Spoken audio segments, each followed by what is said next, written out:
Good morning बच्चों। तो हम लोग अपने उसी इंटरेस्टिंग सेगमेंट में आप सभी लोगों से मिल रहे हैं, जिस सेगमेंट में हम लोग बात करते हैं आपके नॉलेज को इंप्रूव करने के लिए क्या कुछ आप नया सीख सकते हैं, सुबह सुबह क्या नया सीख सकते हैं। तो चलिए शुरुआत करते हैं उस सेगमेंट की और हम जानेंगे कि आज के दिन कौन सी इंपॉर्टेंट चीजें हैं, कौन से इंपॉर्टेंट इवेंट्स हैं जो आपके काम आ सकते हैं, आपके लाइफ को इंप्रूव कर सकते हैं।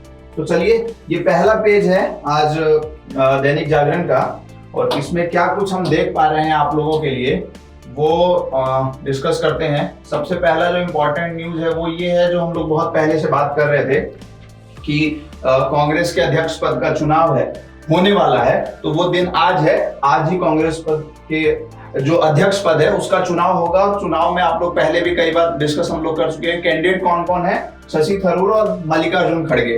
तो इसका चुनाव होगा और ये हर राज्य में जो राज्य हैं भारत के 28-29 राज्य हैं, हर राज्य में वोट डाले जाएंगे और उसके बाद फाइनल काउंटिंग के बाद में डिसीजन होगा।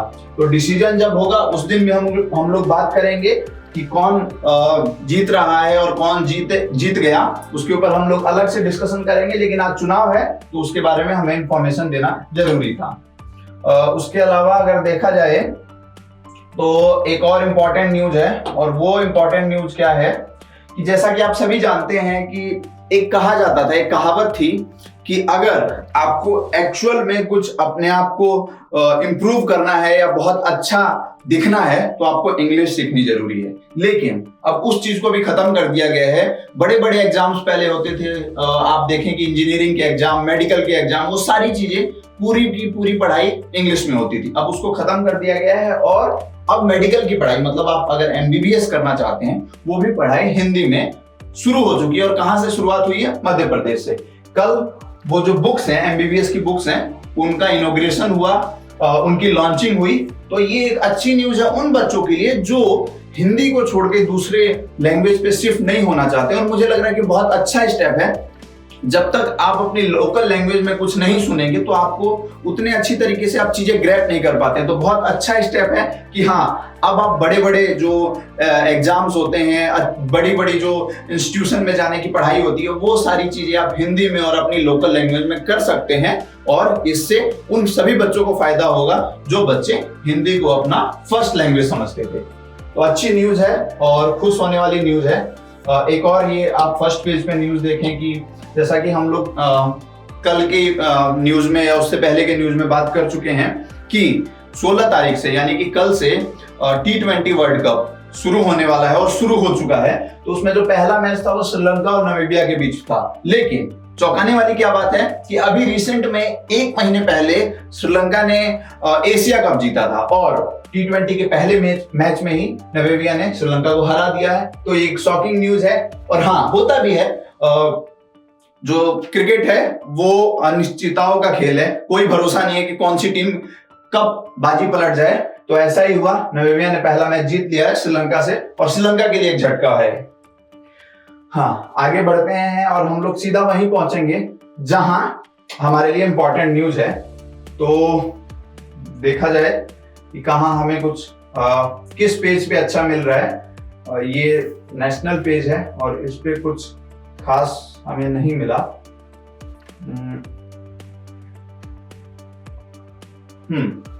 ये एक चीज हम लोग इस न्यूज के ऊपर थोड़ा ध्यान दे सकते हैं।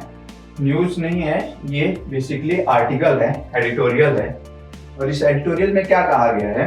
एडिटोरियल में कहा गया है कि पूरे वर्ल्ड में अभी एक आप देखें कि मंदी का दौर चल रहा है। मंदी मतलब रिसेशन का दौर चल रहा है। क्यों चल रहा है उसके ऊपर भी हम लोग बहुत बात कर चुके हैं कि रूस और यूक्रेन का फाइट चल रहा है, बहुत 8-9 महीनों से वो फाइट चल रहा है। उसकी वजह से पूरे वर्ल्ड में एक डिसबैलेंस का माहौल है, एक टेंशन का माहौल है। उसी वजह से मंदी भी आ चुकी है। कई जगहों पे मंदी नेगेटिव में चल रही है। आप अगर रशिया की बात करें तो वहां पे जो उनकी अर्थव्यवस्था है वो नेगेटिव में चल रही है। लेकिन इतने सारे नेगेटिव एस्पेक्ट के बाद भी अगर देखा जाए तो इंडिया बहुत अच्छा परफॉर्म कर रहा है। और अभी जो एक हफ्ते पहले वर्ल्ड बैंक ने एक डेटा रिलीज किया था जिसमें बताया गया था कि इंडिया इतनी मंदी के बावजूद, इतने रिसेशन के बावजूद भी 6.8% की ग्रोथ से 6.8% रेट की ग्रोथ से डेवलपमेंट करेगा। तो ये अच्छा न्यूज है कि हाँ, सारे सिचुएशंस को हटाकर इंडिया अच्छा ग्रो कर रहा है और हम सभी के लिए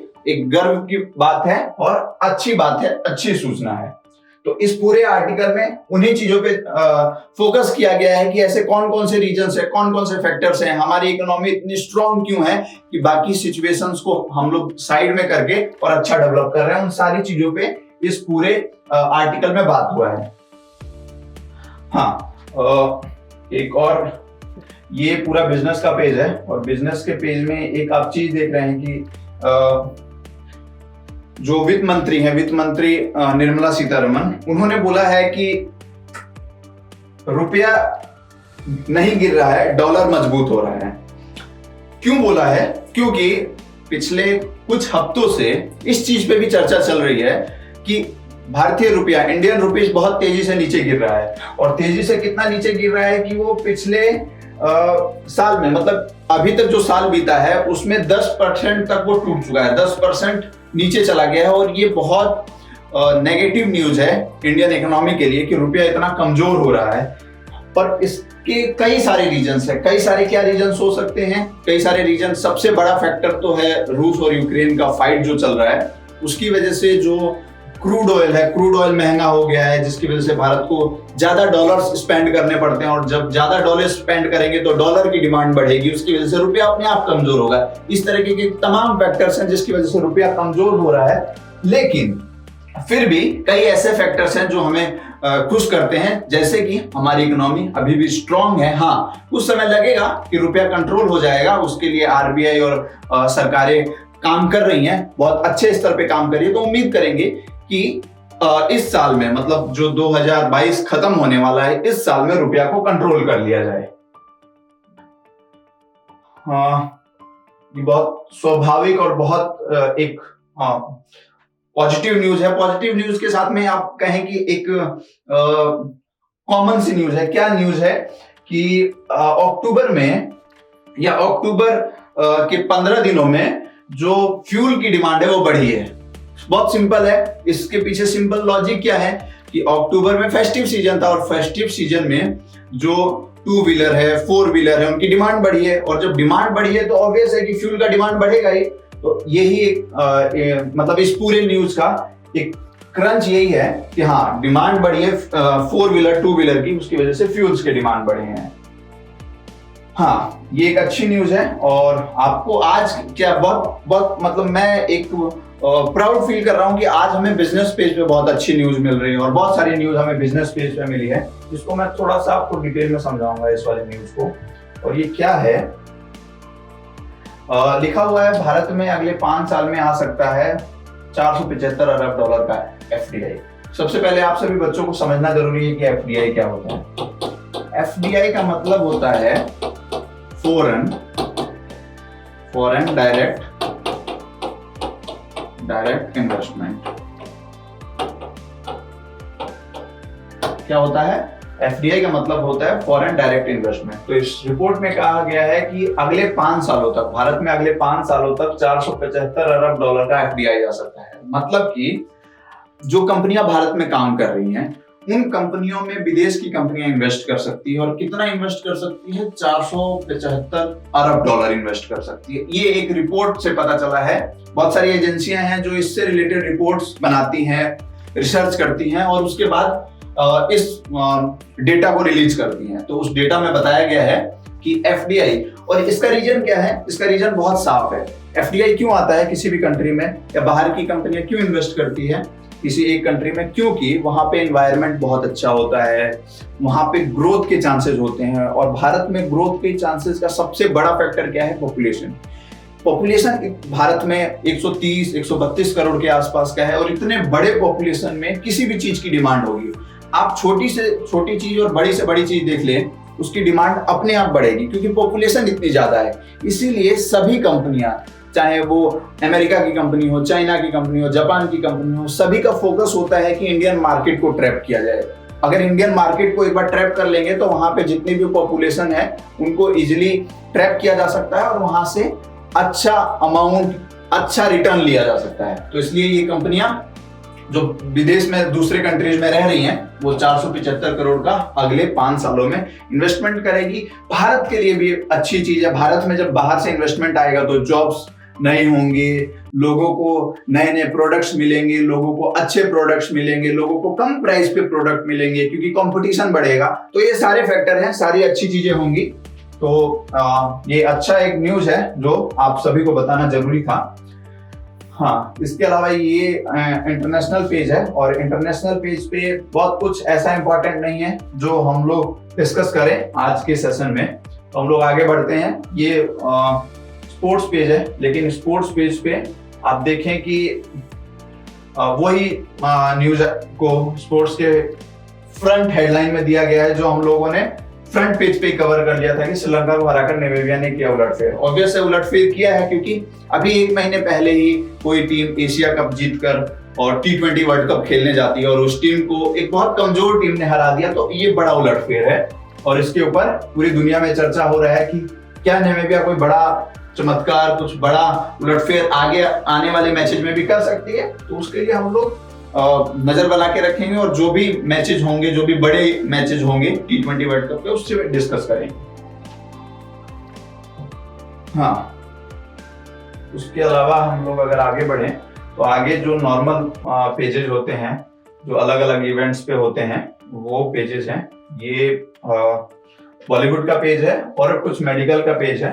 तो ये था आज का हमारा सेशन। इस सेशन में मुझे लगता है कि मैक्सिमम हम लोगों ने जो चीजें देखी हैं, जो पॉइंट्स पे डिस्कस किया है, वो पॉइंट्स था क्या, बिजनेस पॉइंट्स। क्योंकि आज ज्यादातर न्यूज बिजनेस से रिलेटेड थी और मैं हमेशा बोलता हूं कि आप सभी बच्चे 6 से 10 थे, उससे ऊपर भी हैं, तो आपको सबसे ज्यादा फोकस कौन से न्यूज पे करना चाहिए, बिजनेस वाले पेज पे, कि हमारी इकोनॉमी, हमारी कंट्री किस तरीके से ग्रो कर रही है, कौन कौन से फैक्टर्स हैं जो इंडिया को नई ऊंचाई पे लेके जा सकते हैं। ये सारे फैक्टर्स पे आप लोगों बच्चों की नजर होना जरूरी है। और क्योंकि आप इन्हीं चीजों से सीखेंगे, आप समझेंगे और आने वाले समय में जब आप इकोनॉमी को कंट्रीब्यूट करने जाएंगे तब आपके पास बहुत सारे आइडियाज होंगे कि कैसे इंडिया को नई ऊंचाई पे लेके जा सकता है, क्या कुछ नया किया जा सकता है इंडियन इकोनॉमी के लिए। वो सारा कुछ तभी पता चलेगा जब आज से ही आप इंडियन इकोनॉमी पे नजर रखेंगे, इंडियन इकोनॉमी के साथ में वर्ल्ड इकोनॉमी पे भी।